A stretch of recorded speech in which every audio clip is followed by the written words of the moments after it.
WOVU LP Cleveland.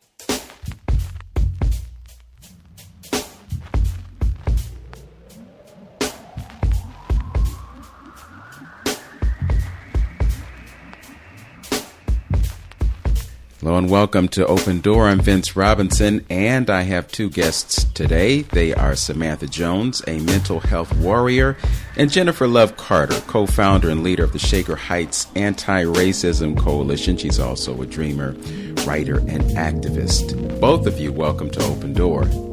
Thank you for having us. Thank you so much. All right. Well, I'm really happy to have you today. And today we're going to be talking about mental health. You know, these days and times, so much emphasis is being placed on our physical health, of course, because of the pandemic and because folks are so focused on breath and breathing and fighting off viruses and everything. But there are some other issues that we always deal with outside of the pandemic. And one of those things is mental health. So we're going to talk about these things today. And in the interest of transparency, I always talk about how I come to folks. And the way I met Samantha Jones was in a cipher about 3 or 4 weeks ago. And I heard her reading some poetry and we connected. And, you know, one thing leads to another. So we're having this conversation. So I'm going to start with you, Samantha, because you spoke to me about some very personal things related to your mental health. So just talk about your perspective on mental health and why this is an important issue to you. Mental health issue is the most quintessential issue facing Black people, especially, and all of America. However, it is often the issue least discussed. It's shrouded in secrecy. It's mired in spirituality, untruth.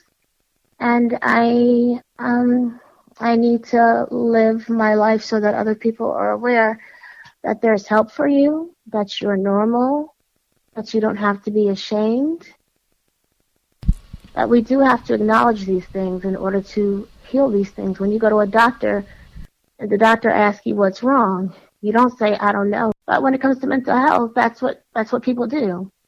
They get embarrassed, they get ashamed, but they don't go to the doctor.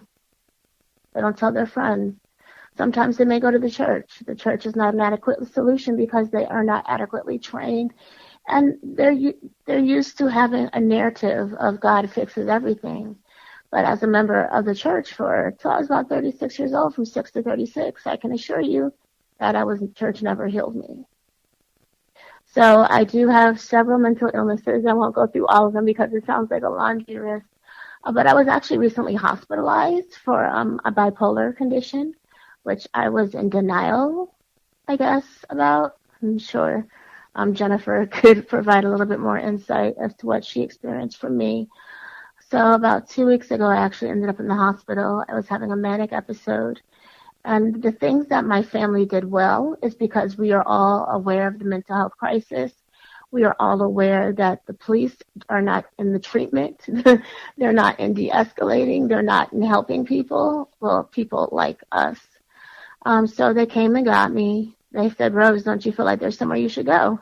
I said, yeah, I could use a vacation. And I knew they were trying to get me to say, go to the hospital. And I was like, I am not going to a hospital during a freaking pandemic. It's not happening. It's not happening. It's not happening. We talked for about 10 more minutes. And then I said, fine, you guys, I'm going to go. But just know that I'm not happy about it. By the time I had my first day there, I was very much happy that I went. I needed to have my meds recalibrated. I also needed just some time away from all these stressful issues that I was experiencing, be it because of the pandemic, and other mental health issues like housing is a mental health issue, food is a mental health issue, and it's just such a big thing that I just want to make it down to bite-sized pieces so that people can digest it a little bit more and so that it can be part of our quotidian conversations in the Black community and in other communities as well, because we're all suffering in some aspects. Okay, so you mentioned that you had some apprehensions about going to the hospital. Why did you feel that way? Specifically, it's the pandemic. Okay. I was worried. I was concerned about catching COVID. I've been in the hospital before, so I'm aware of what happens being on a locked unit. And I was just being stubborn, to be quite honest. I'm a very stubborn individual. But the people who talk to me, my two sisters, are just as stubborn. They're all Virgos. So I knew I wasn't going to win that argument. And then I hadn't been feeling well. So I thought, this is probably the best thing for me right now. Okay. And it was. Sometimes when it comes to having the bipolar disorder, it's really important that people know how important medication is, and then there are some who would rather not deal with medications. Can you talk about the role of medication in managing your illness? Absolutely. There's a hesitancy about medication that I don't understand. Nobody chastised me when they see me taking my inhaler because I have asthma. No one chastised me because I eat a certain diet because I have stomach issues, and I'm also concerned about some of the foods that I eat and how it's just not good for my body or even my mental or holistic well-being. But somehow when it comes to medication, bipolar medication, antidepressants, there's a reluctancy that I don't quite understand. I think some of it does come from the church. Some of it just comes from the community where they say that being on medication makes you weak. It does not make you weak any more than going to the doctor makes you weak. Okay. At this point, I want to bring your sister into the conversation, Jennifer. Samantha told me that you have done some writing about this subject. Can you share with us the nature of the writing and the subject matter? Yes, I wrote a piece for the Cleveland Observer called DMX and Mental Health in the Black Community, because the passing of DMX, it affected me and affected so many people. But there was a conversation that people were having, and of course it was about his drug use. But no one was talking about the other issues that he spoke about, which was being mentally ill. He was bipolar, and he also suffered from having multiple personalities. So I just wanted to kind of take his death, especially since he was such an iconic musician and person, and he gave so much of himself while he was struggling with these issues. Can you? So it's a piece that's, yes? No, continue. I'm sorry I interrupted. No, it's okay. It's a piece that's very close to my heart, specifically because we have someone who lived his life so boldly and was honest about having mental illness, which is something that you don't normally see in the Black community. Okay. What has it been like for you to see your sister having the experience that she's having with it, and you having a relationship to that? It's challenging, especially because you don't know the person that you're going to get, not even day to day. Sometimes it's minute to minute, hour to hour. And then getting the resources necessary. It's been extremely difficult during the pandemic because the system's already broken. It's understaffed. It's underfunded. It's under-resourced. So there are so many struggles on top of dealing with my sister having multiple mental illnesses. And as she stated before, she's very stubborn, so that makes it a little bit more difficult, especially when she won't acknowledge certain things. Like being bipolar is something me and Samantha, we've had conversations about for years, but it's something that she would not admit to. So it's kind of hard to seek treatment for someone who won't acknowledge that they have this condition. I would also like to interject, if I may. Oh, please do. Part of the problem is that I've had a plethora of diagnoses over the years since I started with this mental health journey in college when I was about 19 or 20. And my mom was bipolar, and I don't see there are different forms of bipolar, but when I saw what I was going through and what my mom had gone through, who unfortunately passed due to complications from depression and medication, I didn't see myself being that person. And I'm more of a depressive person as well. At the time, I was more of a depressive person. I wasn't prone to like really manic episodes. But what I understand now is that there are levels to it. So I don't need to be out in the streets, like running to the casino and running up money on my debit card for it to be bipolar. It can be more subtle than that. So due to my own miseducation and my ignorance, that's where the struggle came in. Could you, for the benefit of the listening audience, describe what bipolar means and how it affects you? For myself, because everyone does experience it differently. Mine is depressive a lot. My mind is constantly racing. I never really feel settled or balanced. It's hard for me to gauge my emotions appropriately. I lash out. I cuss a lot. It makes me defensive and aggressive, but more so verbally aggressive. And it makes me feel like, well, the PTSD makes me feel hypervigilant. So I don't ever feel relaxed. I have a hard time sleeping, difficulty concentrating. But everyone else experiences it differently. So my bipolar experience could be different for someone else's. And I think that's what we need to talk about. Bipolar is considered a joke. It's not funny. I remember I was disappointed because I went to a G-Cuff movie opening night, and I loved the movie, but I ended up writing to the director or the writer who never got back to me. I didn't expect him to, because they were saying that this one girl, the one character, Jennifer was bipolar.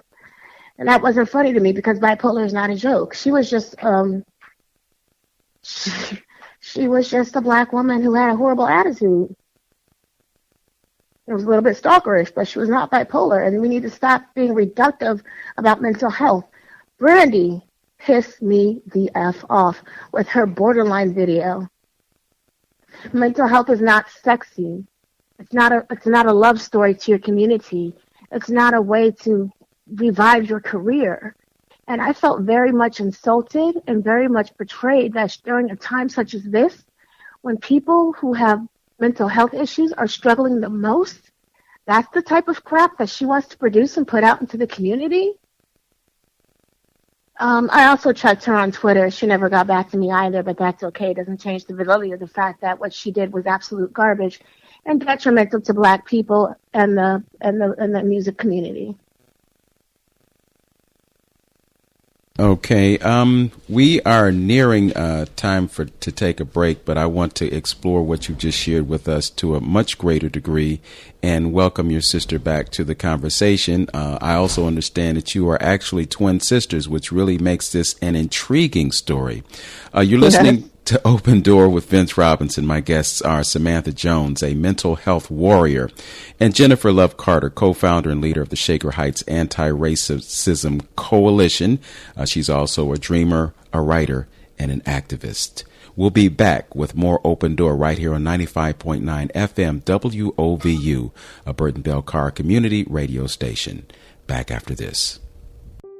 WOVU 95.9 FM and the Cuyahoga County Board of Health recognizes that the COVID-19 pandemic can affect your mental health. If you are in need of help, there is no shame in reaching out. Call 216-623-6888 or send a text to 4HOPE to 741-741. That's the number 4, HOPE, to 741-741. This message is brought to you by the Cuyahoga County Board of Health and WOVU 95.9 FM, Burton Bell Carr Community Radio.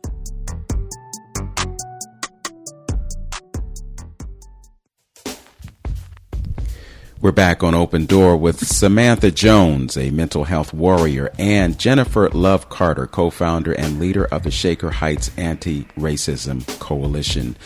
Samantha, you were describing your angst and your perception of a film that was in G-Cuff a few years back.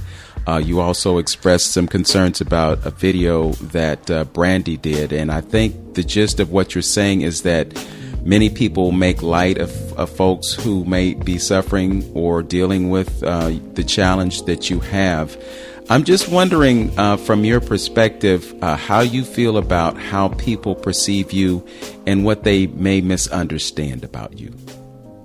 Well, the reason why I'm using the name that I am is because, to me, I've done and I've worked in a lot of different facilities. It's not about me. It's about the message. And I think mental health message often gets lost, which is why I've chosen to go by Samantha Jones, so that people don't think about me. They just think about the message.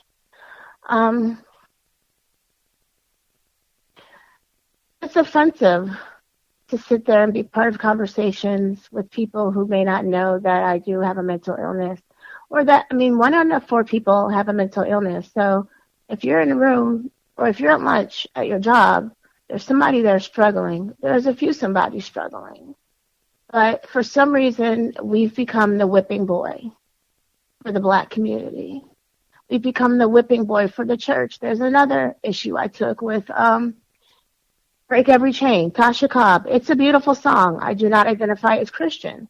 But I started noticing that the church attacks things that they don't like, and they call them spirits. And they cast them in this negative light, like there's some sort of possession. So she said, you got to cast out homosexuality. That's a spirit. No, that's not a spirit. She said, you got to cast out, she called depression a spirit. Depression ain't a spirit either. Because if y'all were good about casting out demons, I'm going to keep this one brief. If you guys were good about casting out demons, then a lot of these men wouldn't be in the church in the position that they are to take advantage of the Black community. That is all I'm going to say about that. People need to really have a good understanding of mental illness before they just talk about it based on their own opinion. Black people write books. Black people write books about mental health. There's Google. There's no reason that you can't be informed, as informed as you feel is necessary for you to be informed in this day and age. So it's an issue that's not going to go away. Yes, and you are talking about earlier in our conversation about the situation involving police responding and when people have issues. Ooh, yes, yes. So I want to talk to Jennifer. You have founded this Shaker Heights Anti-Racism Coalition, and I have to imagine that because police are playing the role in society that they're playing right now, and there's racism attached to that, that might be one of the issues that you deal with. Talk about the reason that you co-founded this organization and its relationship to the challenges that your sister is dealing with. Well, it started around the time of George Floyd, but it started into response to things that were happening with the police in the Shaker Heights community. And our group of people got together and we decided not only did we want answers, but also that we want to change. So yes, we have protests, but we want policy change as well. We can't have one without the other. We can't just yell and scream and raise our voices if we're not attacking the true issue, which is policies. And so one of the things that Shaker has a pilot program for our mental health response team, and they want to send the police and first responders, and they want to train them. Now, we've seen, especially in the Black community, why police shouldn't be those people. First of all, it's not their job. They're not mental health specialists. They're there to do a specific job, and even that job, we've seen nationally, they're failing at. People want to say it's bad apples. No, it's a bad system. And so it concerns me that we want armed officers to handle these delicate issues, like people struggling with bipolar, schizophrenia, depression, and some of these other things which other people don't understand. It's it's an issue, but it may not be a mental health issue, like autism. So when people are knowledgeable, they'll say things like, "Oh, well, have you taken your meds?" You don't really know what that person is struggling with to know if it's a medicine type issue. And so that's why we can't have police responding to these kind of calls. May I interject? Yes, please do. So my story is Tanisha Anderson. Her family called the police because she was having a mental health crisis. They were supposed to be transporting her to the hospital. They slammed her on the cold concrete. Her dress was raised up. They didn't touch her. They didn't offer any medical support. They didn't even give her the honor and the decency of a woman of lowering her dress. And she passed away. The shooting with the car chase that led in the death of two individuals, Timothy, I think it was Timothy and Melissa, I can't remember the last names, but that should have been a bigger issue than it was. They did struggle with addiction, which is considered a mental health issue. They were also homeless. It also should have never effing happened. But because they weren't the perfect victims, no one really cared. And I have this on. I spoke with some lawyers who were representing the families, and the NAACP didn't want to get involved because these weren't perfect victims. They weren't respectable. They weren't honorable. Had they been members of Jack and Jill, I'm sure they would have been on it. But since they were just two homeless people riding around in a car that just happened to backfire and subsequently be murdered by the police, there wasn't much said or done about it. And that made me sick.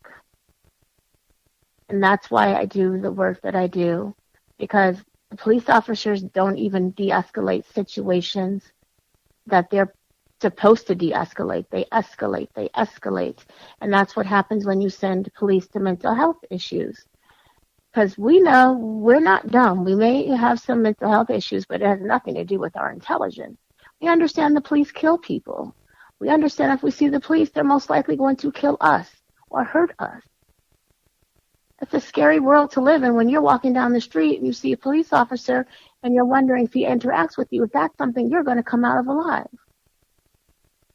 The constant stressor that I deal with every single day, that causes PTSD. There are a lot of Black people who are not aware that they have PTSD just because of the system that we live in, which is not conducive to our Blackness. So I just want to interject here for those who don't know. It was Timothy Russell and Melissa Williams. There we go. As you were saying, there were two homeless individuals, and this happened on November 29th, 2012. It was the conclusion of a 22-minute police chase, which started in downtown Cleveland. And there has been a significant response to this by some in our political community in relation to the judge and the prosecutor. So there has been a response, but in terms of justice for the victims, we don't see that. In the case of Tanisha Anderson, who I was going to bring up before you did, so I appreciate you bringing that name into our consciousness right now. I believe there was a civil judgment, and I think that there might have been an award to the family. But, you know, from my perspective, and I know I'm supposed to be objective about this, but from my perspective, it just seems as though it was the cost of doing business. And I guess my concern is that, you know, we have all these conversations about the injustice of what police do to people, but time after time, you know, you see people continuing to be victimized by the police, which kind of leads me to the question, why do we have police in our society? What is the purpose of their existence, and who and what are they protecting? May I go first, and then Jennifer, you can just go ahead. I would actually, would it be okay if I go first, please, on this one? Okay, you can go first. Thank you, I appreciate it. So, the police system is built on a racist standard. They originated from slave patrols back in slave times. And back then, they were there to keep, slaves in check, bring back runaway slaves, punish them. Then, as slaves started becoming free, they started enforcing black codes, laws that only affected black people and former slaves. Fast forward now, it's the same thing. There were laws that were put in place for the police to enforce, and these are laws that black people and crimes that typically black people get charged with. Loitering, littering, minor things. And also even the 911 system, people think it's this great thing to respond to emergencies. No, it's not. That came up with because we were organizing, black people were organizing in the 60s. So they came up with this system so that you can alert the police about these black people gathering and organizing, and it's an emergency. And these are things that people don't quite understand because they don't go and do the knowledge and the research, and it's so important to understand. Because while we want police reform and we want changes, the whole system needs to be thrown out because of how it was built. On a racist dynamic. Yes. Okay. Politics. It's who gets what and how. The government was created to protect the people for which it was created, meaning white people. We weren't part of that system, which means you have the governmental bureaucracies. They're just following suit of the government. So it's white supremacy that's at play with making all these major decisions. So it's not going to be beneficial to us. That's why Audre Lorde said the master's tools will never destroy the master's house. So we have to be smart. We do have to work with them, but then we actually have to use our own tools as well. Because if we're using their tools, then ultimately we're just building our own prisons for ourselves and putting ourselves in them. Thank you, Jennifer. I yield back to you. Yes. So at this point, I do have to interject this because as we have this conversation, there is a campaign to recruit black police officers by the city of Cleveland, and there are promos that are running on this radio station. So I just want to make it abundantly clear that we're not anti-police here. Oh, no, not at all. Yes. But it also involves the conversation that we should be having about us policing ourselves, as opposed to having folks from outside of our communities come in to be responsible and to be responding to the crises that exist and erupt in our communities. So just want to make that real note. We're not anti-police, and we support what the police chief and the safety director and those who are making an effort to bring more of us into the police force so that we do have more compassion when it comes to arriving at the scene and seeing someone who looks like us, who could be our brother, our mother, our sister, our cousin, and so forth and so on. But this is very meaningful conversation, and we shall continue. You're listening to Open Door with Vince Robinson and my guests, Samantha Jones, mental health warrior, and Jennifer Love Carter, co-founder and leader of the Shaker Heights Anti-Racism Coalition. This is 95.9 FM WOVU. Back in a minute. Hello, Cleveland. This is Safety Director Carrie D. Howard of Cleveland's Department of Public Safety. Are you passionate about serving our community? If so, consider applying today for a career in public safety. We are seeking a diverse group of young and motivated individuals, representative of the people, to join our safety forces. The Division of Police offers a rewarding career, a competitive salary with exceptional benefits and job security. Applications are being taken now. Go to governmentjobs.com/careers/Cleveland. I encourage you to apply today. This message is brought to you by the City of Cleveland and WOVU 95.9 FM. Our Voices United, a Burton Bell Carr community radio station. You're listening to Open Door with Vince Robinson. My guests are Samantha Jones, mental health warrior, and Jennifer Love Carter, co-founder and leader of the Shaker Heights Anti-Racism Coalition.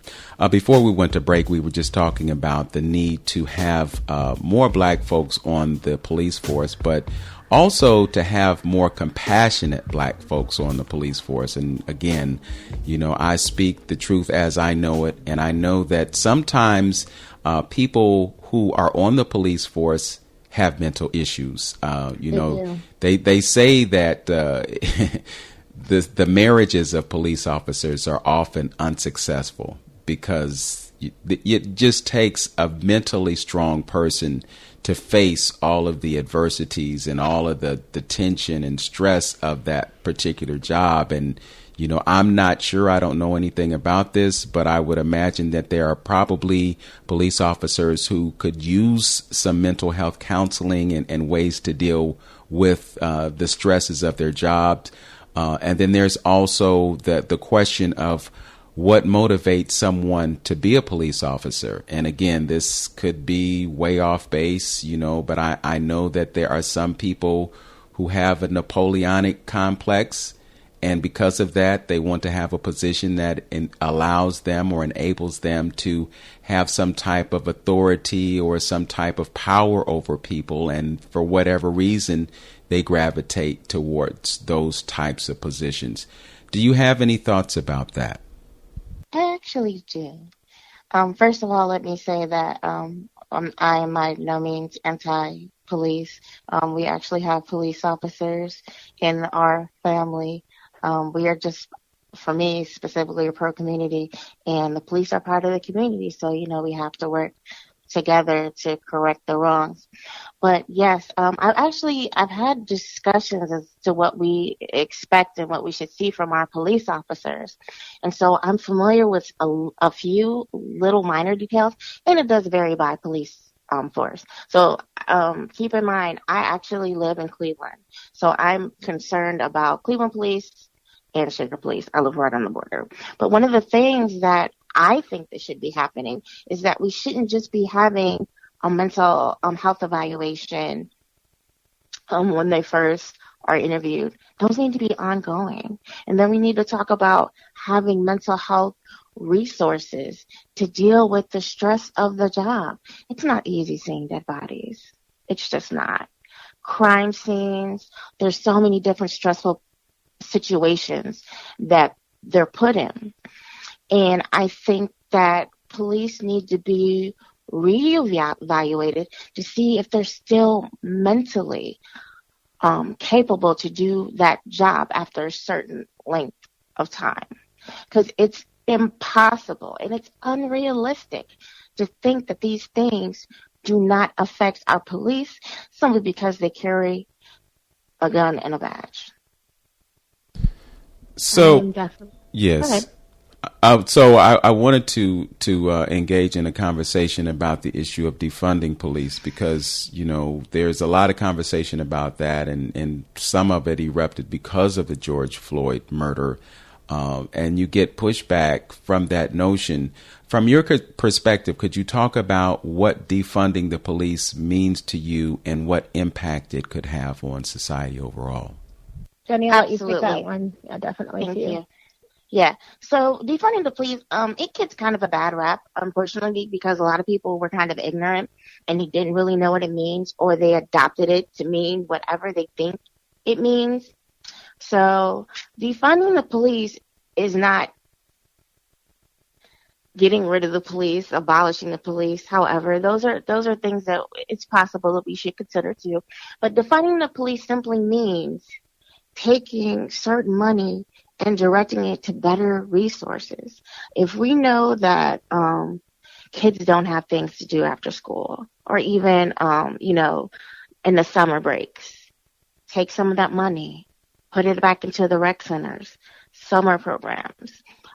If we know that people are hungry and so they're stealing, which sounds simple, but it's the cause of a lot of petty crimes. It's simply to make these day-to-day needs.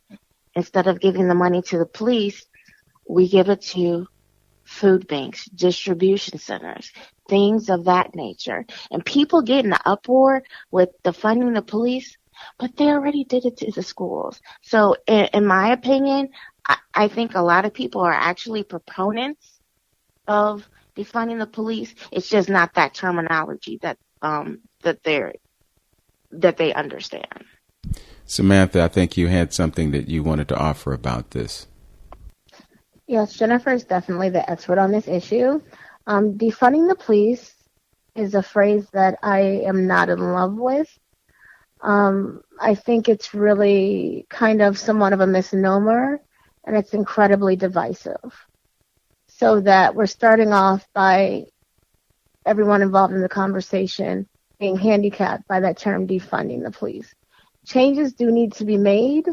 I don't like the way in which defunding the police has become politicized, but I am in agreement with Jennifer, with what she proposes as what she sees when they use a term that I'm not so fond of, defunding the police. I think that what she's speaking of is exactly what most Americans would like to see. But when you say defund the police, you've already got that wall up. So I just think that it needs to be presented differently, and maybe the terminology should actually be changed so that we're not using something that's become deeply polarized, but we're actually using words that fit our objective or describe our objective.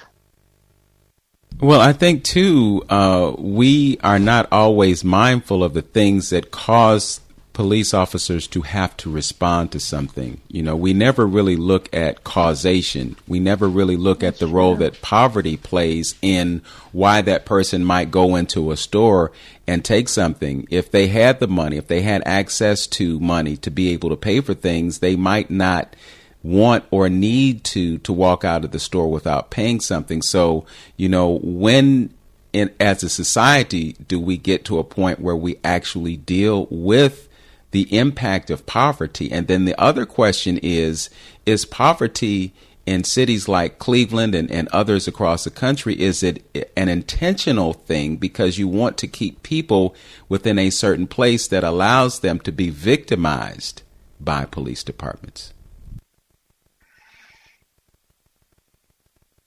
Okay, so you asked two questions, and I totally forgot the first one because I was so focused on the second one. Can you tell me what the first question was again?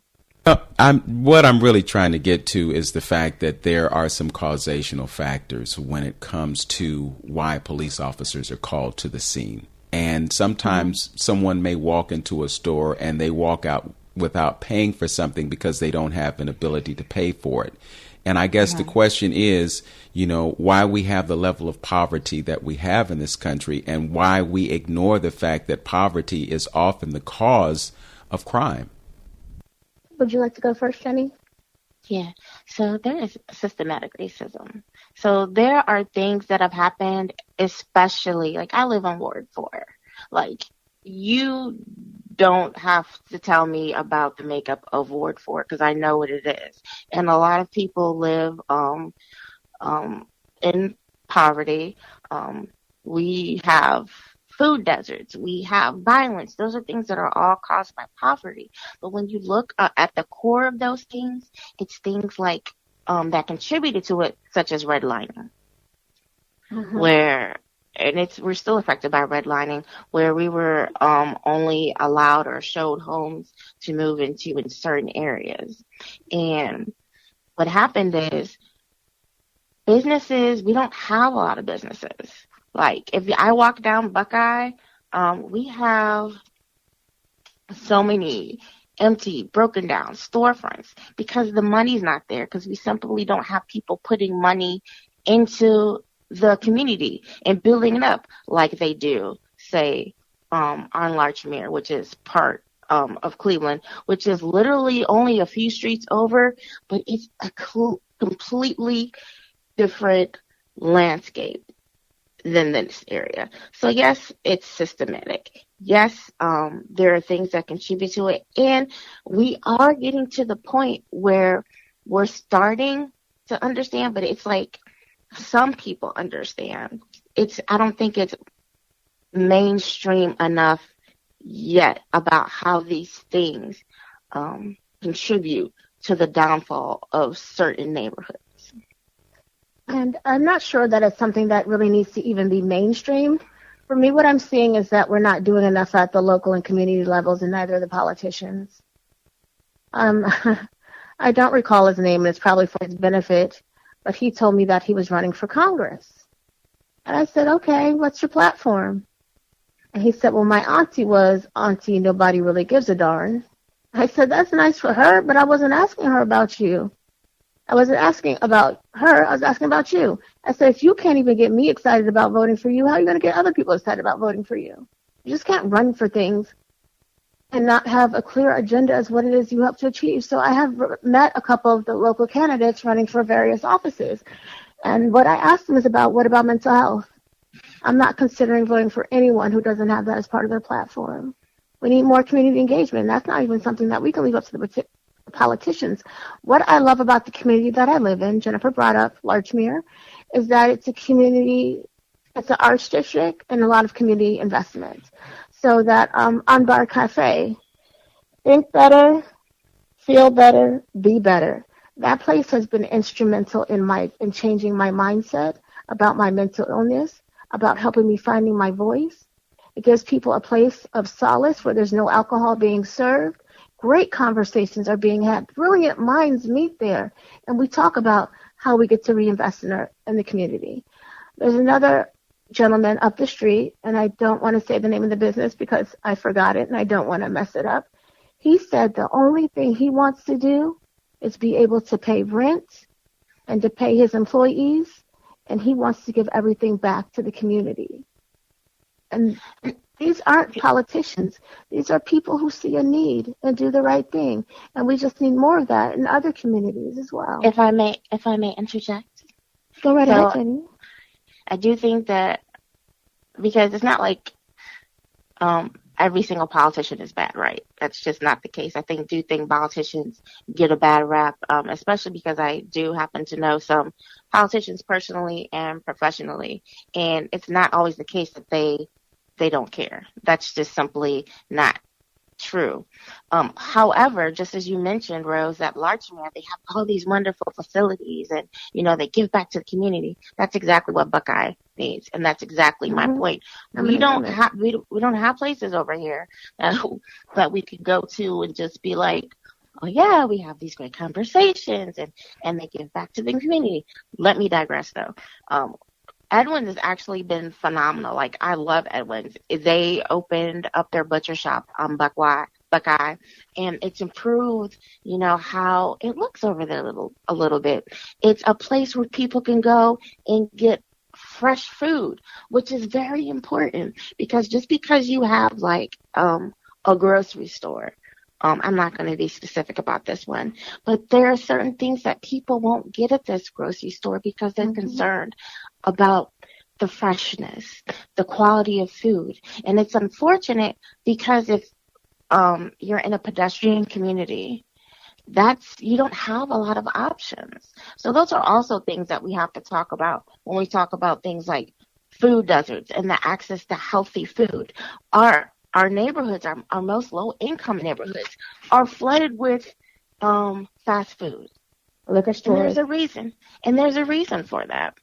So there's so many things that need to be changed on a local level, a government level, a community level. And I think it's also a little bit unfair to say that, people generally don't care. That's absolutely untrue. It's just getting them connected to those resources. Okay, we're going to talk about... That can be trouble as well. Okay, we're going to talk about some of those resources when we return. You're listening to Open Door with Vince Robinson on 95.9 FM WOVU. My guests are Samantha Jones and Jennifer Love Carter. We'll be right back. What can you do in the battle against COVID-19? Your first task, wear a mask, protect yourself and others. Armor up, armor up. Give those hands a 20-second shower with soap and water. Armor up, armor up. Give others space 6 feet just in case.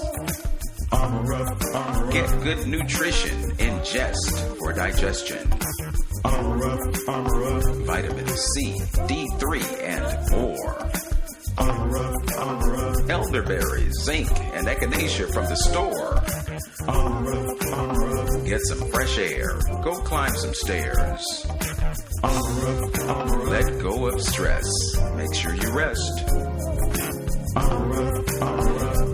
Your breath is the key to life. Strengthen your immune system, follow the guidelines, and win the battle against COVID-19.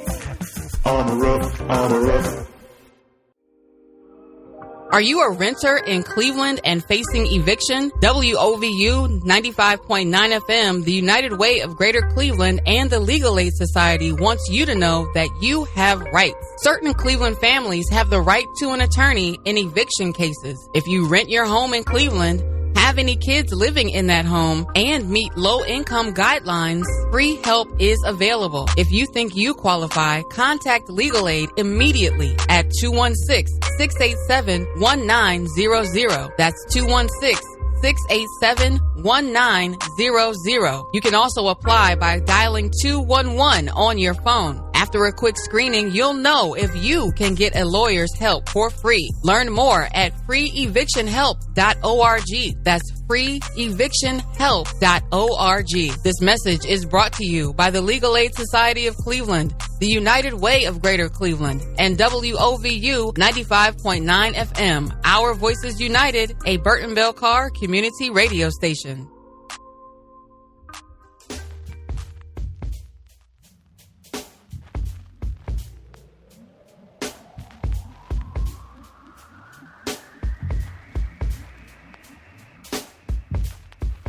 This is Open Door on 95.9 FM WOVU.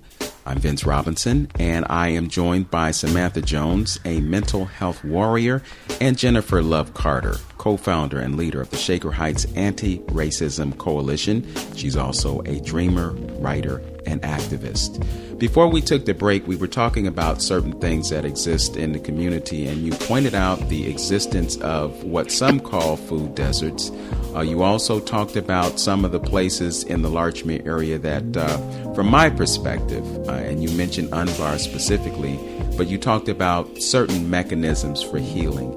And I think that's a really important thing for us to talk about right now, because there are some things that we can do to affect our mental, our physical, and spiritual health.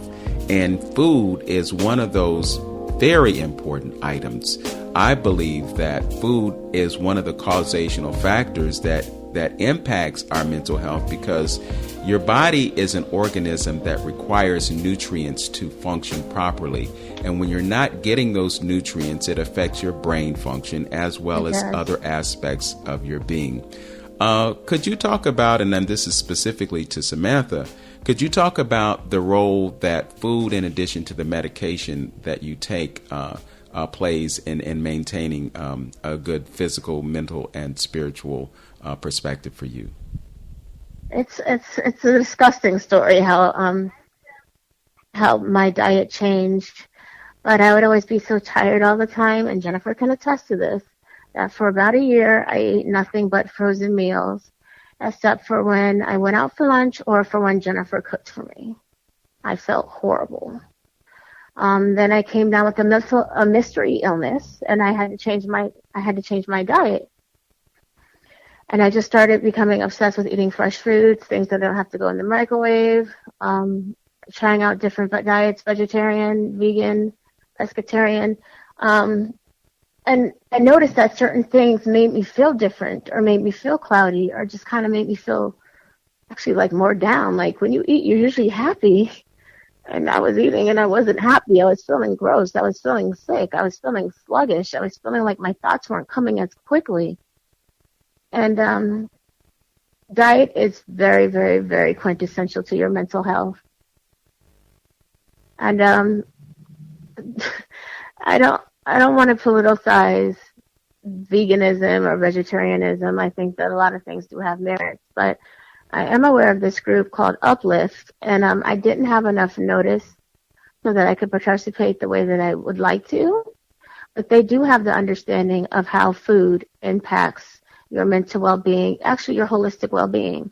So they're doing a raw food challenge during the month of May, raw food vegan challenge. I'm committed to doing 1 day a week, but you have to start somewhere. But even the way we just think about foods can be inspiring and can break down some of the plaque in your mind, because it makes you feel accountable for other things that you're putting in your body. Why am I putting this 40 in my body? That's nasty. For loco. Why am I doing this? But you know what the doctor says? Some red wine, a little bit of red wine is good for your heart. Because when you start with the basic building blocks and the molecules, which we need is sustenance, and you get the right sustenance in your body, then your body's going to change. Your mind's going to follow suit whether it wants to or not, because they're going to be like, I feel so good. I never thought, that I could be okay not eating processed food or junk food, but I am, and I actually feel better, and I'm actually able to work out, and I'm having better conversations with people because I'm not so grouchy and cranky all the time, because I used to be a cranky person, and I'm not cranky anymore. So we do. Okay, so we mentioned earlier in this broadcast that you and your sister are twins, and it's identical. It's intriguing to me to see the difference between the two of you. Jennifer, have you embraced the dietary change that Samantha has entertained? No, because I haven't had to. Because Samantha will tell you that I don't eat frozen meals, period. I don't own a microwave. I love to cook. Cooking is my language. Don't get me wrong, because I love some Popeyes every now and then. But I don't eat a lot of red meat. I love vegetables. I eat more vegetables than I do anything else. So we when it came to diet, we politely agreed to disagree, and she's recently been coming around, which I'm proud of her for that, because diet is so important, especially when we talk about the certain fats that we need for our brain to function. Like, these are things that we can't get in, like, Flamin' Hot Cheetos and things of that nature. There has to be a balance with anything, and when it comes to our diet, it's the same thing. And also, though, because I do not want to shame anybody, but when I'm fortunate in that I'm single and I don't have any kids. But when you're looking at a family of 5, they're putting in a 40-hour work week, right? That's not even enough to make ends meet. So they got to come home. But when they come home, they need to cook dinner. They need it to be quick and easy and affordable, because they also need to figure out how to make the ends meet, because the electric is due tomorrow and they don't really have that money for that. But the kids have homework that needs to be done, and they don't have the leisure time that would allow them to come up with business ideas so that they could actually supplement their income and be more financially free. So there are nuances that we have to look at, which makes it difficult for people in the community. So I don't blame them. It's not their fault. It's the system that keeps them sick. The system that keeps us sick. That's true. Especially because it is, like, one thing I don't like about eating healthy is that, my goodness, the cost of some produce is absolutely ridiculous. It's cost prohibitive. Yeah. So it is cheaper to go to McDonald's or patronize a fast food, where you can get a 4 for $4 and, your kids are going to be full, your family's going to be full. Like, it's crazy, but it's true. Well, they get that false level of happiness from having McDonald's. Yes. Well, I think that there is definitely an issue with respect to food right now. And as we go through all this economic stimulus, we're beginning to see the vestiges of hyperinflation kicking in. So, that produce that you talk about that costs so much is going to cost even more, and it's going to be even more challenging and more difficult for people to obtain healthy food. Are either of you aware of any types of mechanisms to increase the abundance of fresh food in our communities? No, but I could definitely find out. I will definitely find out and send you an email. Okay. And the other thing that is important here is to look at how we can begin to grow food around us. When we got sat down during the past year, some people turned towards gardening. I have a special friend, one of my poet friends. Her name is Danielle Dixon, and Danielle she was living in Warrensville Heights actually, and she started doing some farming on her balcony, And since this has happened, she was actually she was granted a home by some relatives who transitioned. So now she has a yard and she can start growing. And there's just this wonderful thing that happens when you start growing food and you're able to take care of yourself. Historically, it has been a situation where, we were brought here to farm food and cotton and other things. So this whole idea of cultivating and nurturing from the soil and from the earth is part of who we are, but we're kind of disconnected from that because we're so used to going to the store and getting what we need or getting what we want. So, I'm just speaking to the importance of us having a connection to food, being able to grow food, and being able to take care of ourselves, because there may come a day when we don't have any other alternative. That's true. I completely agree. And actually, that's like my dream. My dream is to, and the word for is to have a community garden and a multi-purpose community center where we have people come in and they teach people how to use the food from the garden to prepare healthy meals. And the people who, need from the garden, they can utilize it. I think those two things, the education piece and trying to fulfill our own needs and those gaps and holes, I think that's so important. And especially when we talk about cultivating from the ground, because that's natural. Like my grandparents, they lived in East Cleveland. They had a garden. My dad, I remember him growing up, he had a garden. And that's one of the things that connects people, period, is the land and growth. Okay. We've talked about the issues. We've talked about some of the problems, but I want to get from you, and food again is one of the solutions, but what are some of the other things that you think might be helpful as we navigate this landscape of the challenges of maintaining good mental health? Self-care is absolutely quintessential. Self-care is anything you do that's relaxing, that makes you feel good, that is not doesn't have any negative consequences.